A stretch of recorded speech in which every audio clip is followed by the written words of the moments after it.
Guys, welcome to my new session. तो आज हम डिस्कशन करेंगे एचपीएसएससी का प्रीवियस ईयर पेपर, जिसमें हम देखेंगे हिस्ट्री सेक्शन के कुछ इंपॉर्टेंट क्वेश्चन जो आपके आने वाले एग्जाम में आपकी हेल्प करेंगे। जैसे जेबीटी कमीशन हो गया, जेओए हो गया, और यहाँ के तक कि सब इंस्पेक्टर में भी आपकी हेल्प करेंगे, और अदर भी कोई एग्जाम जहाँ पर हिस्ट्री सेक्शन पूछा जाता है वहाँ पर आपकी हेल्प करेंगे। अगर आपको वीडियो अच्छी लगी तो वीडियो को लाइक कीजिए, चैनल पर नए हैं तो चैनल को सब्सक्राइब कीजिए। अगर आपने इससे पहले किसी भी सेक्शन की वीडियो नहीं देखी है तो चैनल पर जाइए, वहाँ आप आपको हर एक सेक्शन की प्लेलिस्ट अवेलेबल हो जाएगी। हिंदी सेक्शन की, इंग्लिश सेक्शन की, और यहाँ तक कि एचपीजी के हिस्ट्री, ज्योग्राफी, इकोनॉमिक्स, सभी सेक्शन की क्या प्लेलिस्ट आपको अवेलेबल हो जाएगी। ये आपके पास मैक्सिमम इसमें एंशियंट हिस्ट्री का पार्ट होगा। तो बढ़ते हैं अपने पहले क्वेश्चन की ओर। हर एक क्वेश्चन को हम डिटेल से देखेंगे। तो चलिए बढ़ते हैं अपने पहले क्वेश्चन की ओर। पहला क्वेश्चन है हमारे पास, पतंजलि वोज। तो पतंजलि कौन थे? तो पतंजलि क्या थे हमारे पास? एक ऑप्शन नंबर सी हमारे पास करेक्ट आंसर हो जाएगा। ये हुआ है हमारे पास फिलोसफर थे of Yogacharya school. Option number C हमारे पास करेक्ट आंसर हो जाएंगे, यानी कि योगाचार्य विद्यालय के दार्शनिक थे, फिलोसफर थे। तो ऑप्शन नंबर सी हमारे पास करेक्ट आंसर हो जाएगा। बात कर लेते हैं पतंजलि। पतंजलि किसके शासनकाल में थे? तो के शासनकाल में? ध्यान रखना है आपने, पुष्यमित्र शुंग के कार्य शासनकाल में वह पतंजलि थे। तो ध्यान रखना है आपने। अब पुष्यमित्र शुंग ने शुंग वंश की स्थापना करी थी, किसको मारकर करी थी? क्वेश्चन भी काफी बार पूछा जा चुका है। तो पुष्यमित्र शुंग ने क्या करा था? बृहदत्त को, यानी कि जो बृहदत्त मौर्य साम्राज्य के अंतिम शासक थे, उसके बाद उन्होंने क्या करा था? शुंग वंश की स्थापना करी थी पुष्यमित्र शुंग ने। आपने ध्यान रखना है, इससे आपने इतना ध्यान रखना है। नेक्स्ट क्वेश्चन की ओर बात करते हैं। इसमें कुछ हम बुक भी डिस्कशन करेंगे। नेक्स्ट क्वेश्चन है हमारे पास, द सूर सागर इज।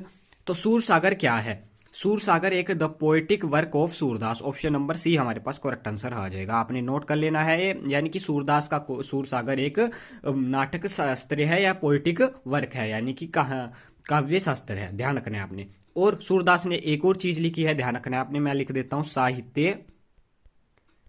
साहित्य लहरी किसके द्वारा लिखी गई है? ध्यान रखना है आपने, सूरदास के द्वारा लिखी गई है। ध्यान रखना है आपने, सूरदास किसके समय काल में?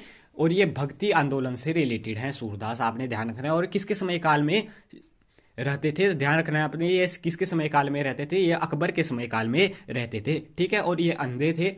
इन्होंने अपना जीवन काल साहित्य लहरी को लिखकर और सूर सागर को कुछ अच्छे काव्य दिए थे। अब बात कर लेते हैं कुछ अदर लेखक जिन्होंने कुछ अच्छी अच्छी बुकें लिखी थी।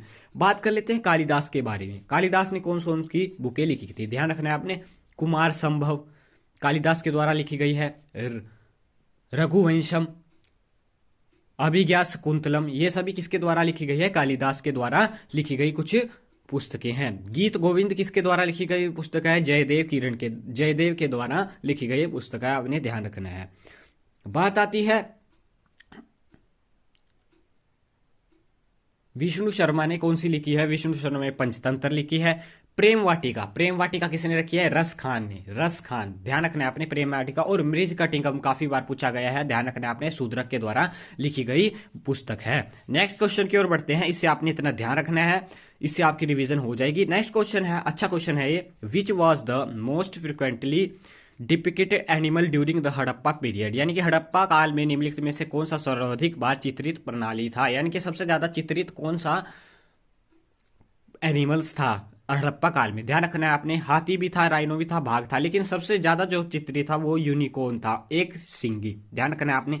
बात आती है एक सींग वाले गैंडे की, एक सींग वाला पशु, वहां पर बात आती थी एक सींग वाला पशु, तो वहां पर वो प्रचलित है हड़प्पा काल में। ध्यान रखना है आपने। बात कर लेते हैं, अब जब हड़प्पा काल की बात हुई है तो हड़प्पा से रिलेटेड कुछ बात कर लेते हैं। सबसे पहले जो शहर खोजा गया वो कौन सा खोजा गया? हड़प्पा के नाम से शहर खोजा गया, जिसे कब्रिस्तान R37 के नाम से भी जाना जाता है, ठीक है। और किसने खोजा गया? ये दयाराम साहनी के द्वारा। कब खोजा गया? 1921 में खोजा गया, आपने ध्यान रखना है, दयाराम साहनी के द्वारा, ठीक है। बात कर लेते हैं अब इसमें क्या क्या मुख्य भगवान कौन थे? मुख्य भगवान थे मातृदेवी, जिसे मातृदेवी या शक्ति भी कहा जाता था। पशु महादेव, पशुओं को देवता को मारा जाता था। आधे शिव को भी इन्हें कहा जाता था। बाकी मैक्सिमम प्रकृति की पूजा करते थे। वृक्ष की पूजा, जो महान वृक्ष था, पीपल का वृक्ष था, आपने ध्यान रखना है।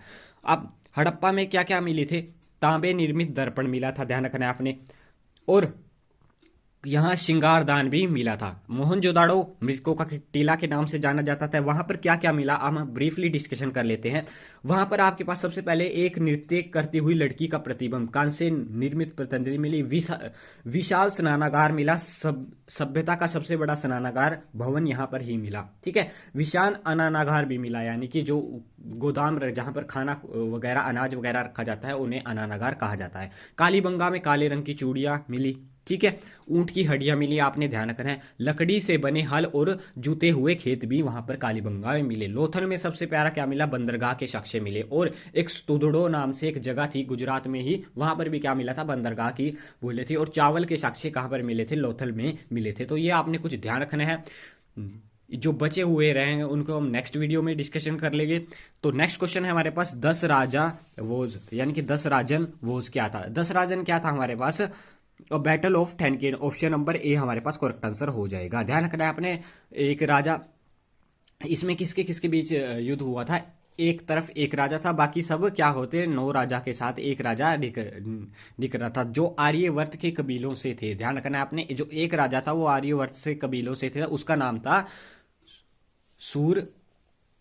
सुदास। ध्यान रखना है आपने, सुदास। और उनके जो सहायक थे उन्हें विश्वामित्र, जो उनके सलाहकार थे वो कौन थे, विश्वामित्र थे। ध्यान रखना है आपने उनके सलाहकार को। और उन्होंने क्या करा था, इस जो युद्ध था ये 10 राज युद्ध, इसकी उल्लेख कहां पर मिलता है, इसका उल्लेख हमें ऋग्वेद में मिलता है। ध्यान रखना है आपने, कहां पर मिलता है इसका उल्लेख हमें ऋग्वेद में मिलता है। ऋग्वेद में के 7वें मंडल में हमें इसका उल्लेख मिलता है, जहां पर एक सिंगल राजा 10 राजाओं से लड़ा था। और इसीलिए इसका 10 राजा का नाम इस युद्ध को दिया गया। अब इस युद्ध को दिया गया, इसमें क्या हुआ था, जो सूदास थे हमारे पास, वो किसके थे, वो कभी आर्यवर्त के कबीलों की तरफ से लड़े थे। और उसमें क्या हुआ था, उनकी विजय हुई थी। और ये उस समय क्या था, जो वैदिक सभ्यता में पुराशनी नामक नदी, पुराशनी नामक जो आज हम जिसे जानते हैं रावी के नाम से जानते हैं, उस समय उस नदी के किनारे इस युद्ध को लड़ा गया था। और सूदास इसमें विजय हुए थे, यानी कि आर्यवर्त इसमें विजय हुआ था। और आर्यवर्त का इससे क्या हुआ था, पूरे भारत पर कब्जा हो चुका था। ध्यान रखना है आपने। और विश्वामित्र क्या थे, आर्यवर्त के सलाहकार थे विश्वामित्र। ध्यान रखना है आपने, जो विश्वामित्र ऋषि थे उस समय उस आर्यवर्त के सलाहकार थे। आपने ये ध्यान रखना है कंसेप्ट। और उन्होंने क्या था, जो दूसरे पक्ष के थे उनको क्या कर दिया था, इस युद्ध में मार दिया था, ठीक है। ध्यान रखना है आपने। नेक्स्ट है हमारे पास उपनिषद आर बुक ऑन। तो उपनिषद किस पर बुक थी, ध्यान रखना है आपने। उपनिषद हमारे पास बुक थी, ये हमारे पास फिलोसफी पर, ऑप्शन नंबर ए हमारे पास सही आंसर हो जाएगा। ये किस पर थी, दर्शन शास्त्र पर थी, आपने ध्यान रखना है, दर्शन शास्त्र पर थी। अब बात कर लेते हैं उपनिषद होता क्या है। उपनिषद क्या होता है, आपके पास गुरुओं के समीप बैठकर प्राप्त किए ज्ञान को उपनिषद कहा जाता है। यानी कि जो हम ज्ञान कहाँ पर प्राप्त करते हैं, गुरुओं के पास बैठकर, यानी कि अपने टीचर के पास बैठकर ज्ञान प्राप्त करते हैं, उसे उपनिषद कहा जाता है। अब प्रकृति का रहस्य और आत्मा के संबंधित दार्शनिक ग्रंथ थे उपनिषद। अब बात कर लेते हैं संख्या कितनी थी उपनिषद की। तो उपनिषद की टोटल संख्या थी 108, आपने ध्यान रखना है 108 थी। और बात आती है आपके पास पुराणों की संख्या कितनी थी। पुराणों की संख्या हमारे पास 18 थी पुराणों की संख्या। और वेदांगों की संख्या कितनी थी, 6। आपने इससे इतना ध्यान रखना है।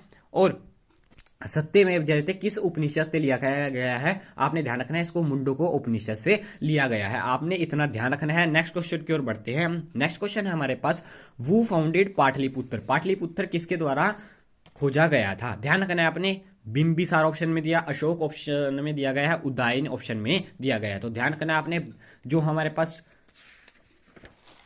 जो हमारे पास सही आंसर हो जाएगा वो है उदयन, ऑप्शन नंबर सी हमारे पास करेक्ट आंसर हो जाएगा। उदयन के द्वारा क्या किया गया था, पाटलिपुत्र की खोज की गई थी। जब अब पाटलिपुत्र की खोज कब की गई थी, ध्यान रखना है आपने, जब मगध एम्पायर की स्टार्टिंग हुई थी। मगध एम्पायर में सबसे पहला वंश जो आया था उसे हर्यक वंश के नाम से जाना जाता था। और ये उदयन किस हर्यक वंश के ही राजा थे, ध्यान रख रहे हैं हमने, हर्यक वंश के ही राजा थे। हर्यक वंश की स्थापना किसने करी थी, बिंबिसार ने करी थी, ध्यान रख रहे हैं आपने, बिंबिसार ने करी थी, जिसे क्या कहा जाता था, पितर हत्या वंश भी कहा जाता है। क्यों कहा जाता है, क्योंकि जो इसके बाद अजात शत्रु आए थे उन्होंने इनके बिंबिसार को ही मार दिया था, अपने पिता को ही मार दिया था, और वो गद्दी पर बैठ गए थे, ध्यान रख रहे हैं आपने। और इनके राज्य विस्तार किस कारण, हर्यक वंश के जो मेन राज्य विस्तार का कारण था वो किस कारण होता था, ये क्या करते थे, विवाहिक ज्यादा, आपने किसी को विवाह कर लिया किसी से, और क्योंकि उस टाइम मगध पावरफुल महाजनपद हुआ करता था, और वह क्या करते थे, अपना वैवाहिक करके अपने राज्य का विस्तार किया करते थे। आपने ये ध्यान रखना है। और बिंबिसार के टाइम में राजगृह की राजधानी थी। और उसके बाद आते हैं अजातशत्रु। अजातशत्रु के टाइम में भी राजगृह ही क्या थी, राजगृह ही आपके पास क्या था, राजधानी थी। और राजगृह में ही क्या हुआ था, प्रथम बौद्ध संगति अजातशत्रु के टाइम में हुई थी। प्रथम बौद्ध संगति कब हुई थी, ये 483 में, जब महात्मा बुद्ध को महापरिनिर्वाण मिला था, यानी कि उनकी मृत्यु हो चुकी थी। आपने ध्यान रखना है। अब उदयन से बात कर लेते हैं। पाटलिपुत्र की स्थापना उदयन ने करी थी, ध्यान रखना है आपने, और उसको राजधानी बनाया। और हर्यक वंश के अंतिम शासक कौन थे, नागदशक। नागदशक को मारकर क्या किया था, जो आपके पास अमात्य मंत्री थे हर्यक वंश के, वो थे शिशुनाग। शिशुनाग ने क्या करा था, उनको नागदशक को मारकर क्या करा था, नाग वंश की स्थापना करी थी, ध्यान रखना है। और अपनी राजधानी पाटलिपुत्र से कहाँ विस्तार कर ली थी, वैशाली में विस्तार करनी थी। इससे आपने इतना ध्यान रखना है। नेक्स्ट क्वेश्चन की ओर बढ़ते हैं। नेक्स्ट क्वेश्चन है हमारे पास, the sacred book of Jains are called, यानी कि जो जैन धर्म की पुस्तक है उसे क्या कहा जाता है। तो जो जैन धर्म की पुस्तक है उसे अंक के नाम से जाना जाता है। ऑप्शन नंबर ए हमारे पास करेक्ट आंसर हो जाएगा। आपने ध्यान रखना है। अब बात कर लेते हैं, बात आती है महावीर की, क्योंकि इसमें क्या दिया गया है, आपके पास जो अंग पुस्तक है इसमें महावीर के उपनिषदों के बारे में और इनके जीवन के बारे में बताया गया है। बात आती है महावीर की। महावीर क्या थे हमारे पास, ध्यान रखना है आपने। महावीर कौन से तीर्थंकर थे, ध्यान रखना है आपने। जो महावीर थे हमारे पास वो 24वें तीर्थंकर थे, ध्यान रखना है आपने। और उनके प्रतीक चिन्ह हिरण के नाम से दर्शाया गया है, और प्रतीक चिन्ह को सिंह के नाम से, यानी कि शेर के नाम से दर्शाया गया है। और महावीर 24वें तीर्थंकर थे। अब बात हुआ था महावीर के बारे में, बात कर लेते हैं महावीर से रिलेटेड कुछ की पॉइंट्स के बारे में। महावीर का जन्म 540 ईसा पूर्व, 540 ईसा पूर्व कहाँ हुआ था, कुंडलग्राम में। कुंडलग्राम में वैशाली, जहां पर ये क्वेश्चन पूछा गया है वैशाली आया था ऑप्शन में, लेकिन आने वाले टाइम में कुंडलग्राम भी आ सकता है। कुंडलग्राम के वैशाली में हुआ था। और इनका बचपन, इनके पिता का नाम क्या, सिद्धार्थ था, और माता का नाम त्रिशला था, जो लिच्छवी राजा चेटक की बहन थी, ध्यान रखना है आपने। और इनके पत्नी का नाम यशोदा था, और पुत्री का नाम अनुजा प्रियदर्शनी था, ध्यान रखना है आपने, अनुजा प्रियदर्शनी था। और इनके बचपन का नाम क्या था हमारे पास, ध्यान रखना है, वृद्धिमान इनके बचपन का नाम था। और इन्होंने 30 वर्ष की आयु में क्या करा था, अपना ग्रह त्याग कर दिया गया था अपने, यानी कि सन्यासी जीवन में आ गए थे। आपने इनसे इतना याद रखना है इस क्वेश्चन से। नेक्स्ट क्वेश्चन की ओर बढ़ते हैं। नेक्स्ट क्वेश्चन है हमारे पास, Gandhara school of arts comes in existence in, यानी कि गंधार जो कला थी वह किसके समय काल में क्या हुई थी, अस्तित्व में आई थी। ध्यान रखना है आपने, शिव सेक्ट के, यानी कि शैव संप्रदाय के, वैष्णव संप्रदाय के, या हीनयान संप्रदाय के, या महायान संप्रदाय के। तो ऑप्शन नंबर किस काल में आई थी, महायान संप्रदाय के काल में आई थी। ध्यान रखना है आपने, क्यों आई थी महायान संप्रदाय के कार्यकाल में, बात कर लेते हैं। बात आती है कुषाण वंश की। कुषाण वंश के जो संस्थापक थे वह कौन थे, ध्यान रखना है आपने, कुजुस कटफिशियस प्रथम कौन थे, कुषाण वंश के संस्थापक थे। और उसके बाद आते थे हमारे पास कुजस कटफिशियस सेकंड। और ये क्वेश्चन एचपीएससी द्वारा कुछ एग्जाम पहले पूछा गया है कि कुजस कटफिशियस सेकंड ने खुद को कौन सी उपाधि धारण करी थी। इन्होंने क्या गाया था, पूरे विश्व का, इन्होंने क्या टाइटल अज्यूम करा था, पूरे विश्व का खुद को भगवान माना था। ध्यान रखना है आपने, पूरे विश्व का खुद को भगवान के नाम से इनको टाइटल दिया गया, खुद को टाइटल दिया था, ध्यान रखना है आपने। बात आती है इसके जो महान शासक आए थे कुषाण वंश के, वो थे हमारे पास कनिष्क। कनिष्क ने क्या किया था, महायान संप्रदाय को अपनाया था, बुद्ध धर्म के महायान संप्रदाय को अपनाया था, जिस कारण क्या हुआ था, गंधार कला फली फूली थी। ध्यान रखना है आपने, फला फूली थी गंधार कला आर्यों प्लस यूनानियों शासकों की क्या कहती है, मिक्स टाइप की कला थी, ध्यान रखना है आपने। और कनिष्क के समय में क्या हुआ था, कनिष्क के समय फोर्थ बौद्ध संगति हुई थी, कहाँ हुई थी, कश्मीर के कुंडलवन में हुई थी, ध्यान रखना है आपने, कश्मीर में हुई थी, ध्यान रखना है आपने, ठीक है। और 263 ईसा पूर्व हुई थी, ध्यान रखना है, 263 ईसा पूर्व, ठीक है, मैंने आपको बता दिया गया।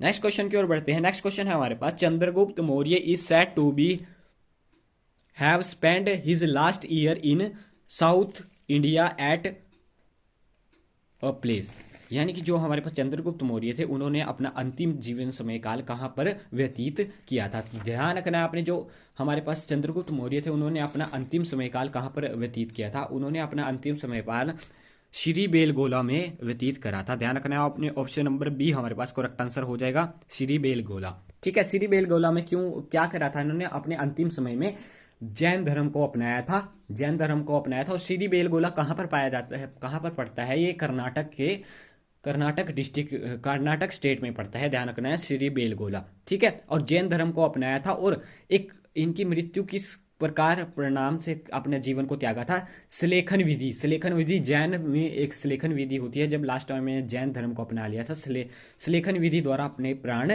त्याग दिए थे। बात कर लेते हैं इन्होंने श्री बेलगोला में रहकर क्या क्या काम कार्य किए थे। इन्होंने क्या किया था, सुदर्शन झील का निर्माण वहां पर करवाया था। सुदर्शन झील का वहां पर निर्माण करवाया था, चंद्रगुप्त मौर्य के द्वारा करवाया गया था। उसके बाद बात आती है सुदर्शन झील की रिपेयर किसके द्वारा किया गया था। तो रिपेयर जीर्णोद्वार के द्वारा, यानी कि जीर्णोद्वार एक जीर्णोद्वार होता है, यानी कि सामने वाला और पूर्व द्वार पीछे वाला। ठीक है, और उसकी रिपेयर किसी रुद्रदामन के द्वारा करवाई गई थी। और स्कंद गुप्त, यानी कि गुप्त शासन काल में स्कंद गुप्त आए थे, कुमार गुप्त के पुत्र, उन्होंने क्या किया था, पूर्ण द्वार की क्या करी थी, रिपेयर करवाई थी, यानी कि उसको सही करवाया था सुदर्शन लेक को। ध्यान रखना है आपने, बनाई किसके द्वारा गई थी, चंद्रगुप्त मौर्य के द्वारा। तो ये हमने डिस्कशन करा एचपीएसएससी के प्रीवियस ईयर पेपर से हिस्ट्री सेक्शन, कुछ एंशियंट हिस्ट्री के कुछ इंपॉर्टेंट क्वेश्चन को उठाकर डिटेल से हर एक क्वेश्चन को डिस्कशन करा। अगर आपको वीडियो इन्फॉर्मेटिव लगी है तो वीडियो को लाइक कीजिए, चैनल पर नए हैं तो चैनल को सब्सक्राइब कीजिए। मिलते रहेंगे ऐसे ही नेक्स्ट वीडियो में कुछ ऐसे ही इंपॉर्टेंट सेशन के साथ।